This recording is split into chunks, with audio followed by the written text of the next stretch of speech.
Également, je m'adresse à nos sœurs. Et ici, quand je parle de nos sœurs, je parle de nos sœurs musulmanes. Et je parle de nos sœurs musulmanes, qu'elles soient voilées ou non. Pourquoi beaucoup d'entre vous sont en roue libre? Pour quelle raison? Avez-vous oublié qu'il y a un rendez-vous avec Allah un jour?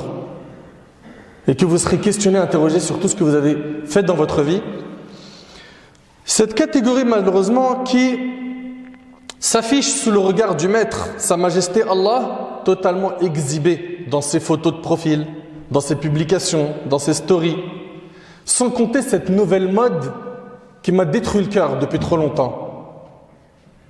Cette nouvelle mode aujourd'hui, de ce nouveau voile qu'on veut nous imposer.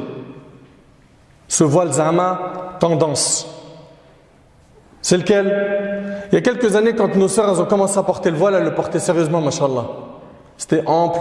Elles faisaient attention à vraiment respecter le code vestimentaire islamique. Et c'est pas forcément en mettant un jilbab ou une abaya. L'essentiel, c'est quoi? C'est que le vêtement soit satir. D'accord? La yasif, la yashif, c'est pas un vêtement qui laisse montrer les formes. Ça, c'est ce qu'on retrouve dans tous les livres de notre religion. Mais ce hijab qui était ample est devenu d'un seul coup un hijab ultra serré.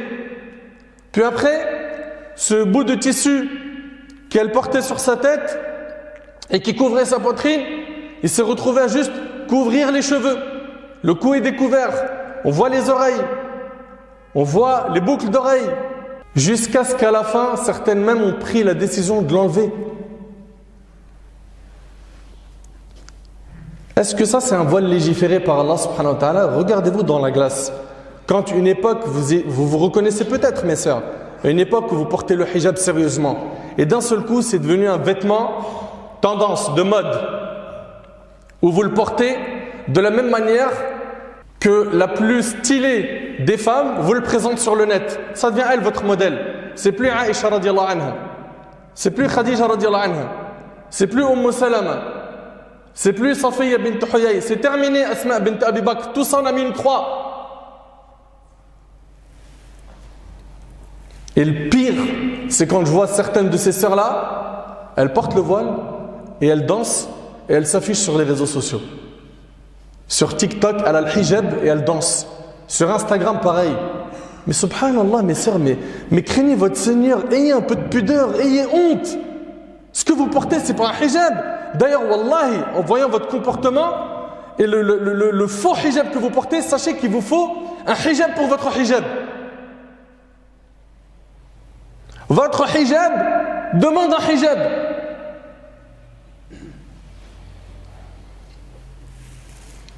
On s'achète bonne conscience trop rapidement.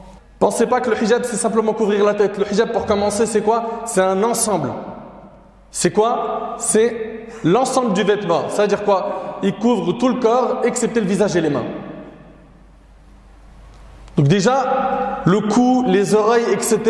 Moi je vous pose la question, ça vient d'où ça? Vous avez lu ça dans quel livre de jurisprudence? Donnez-nous vos preuves. Deuxièmement, le hijab c'est pas qu'un vêtement, c'est aussi un comportement, c'est une pudeur, c'est être réservé, pudique. Et non, elle s'affiche, elle commence à danser, un manque de pudeur, elle est là, elle se maquille H24, des milliers de tutos empoisonnés qu'on voit aujourd'hui sur les réseaux sociaux où elle a plus honte. Pourquoi? Il y a du like, il y a des beaux commentaires, t'es belle, waouh, je savais pas que je pouvais faire ça avec tel maquillage, etc. Elles sont rentrées dans un engrenage où le vrai hijab shari, elles l'ont abandonné. Pourquoi? Parce qu'il y a une belle image aujourd'hui qu'elle a gagnée avec les réseaux sociaux. Wala hawla wala quwwata illa billah. Te soucie pas de cette image. Soucie-toi de l'image que tu as dans les cieux. Et un récit, juste un récit, et avec ça je termine pour nos sœurs. Aïcha radiallahu anha, la femme du prophète sallallahu alayhi wa sallam, Urwa ibn Zubayr, il rapporte, Aïcha radiallahu anha, elle dit, je rentrais dans ma maison dans laquelle a été enterré le prophète sallallahu alayhi wa sallam ainsi que mon père, Abu Bakr radiallahu anhu.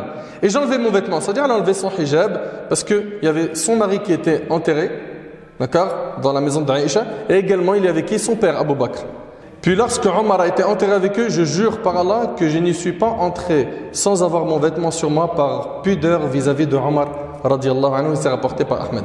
Aïcha, Elle avait sa pièce et une autre pièce dans laquelle le prophète sallallahu alayhi wa sallam était enterré. Quand elle rentrait dans cette autre pièce où il y a eu Omar qui a été enterré, elle n'enlevait plus son hijab. Ça, c'est la pudeur de notre mère Aïcha envers quelqu'un de mort. Où est passée la pudeur de nos sœurs envers les vivants?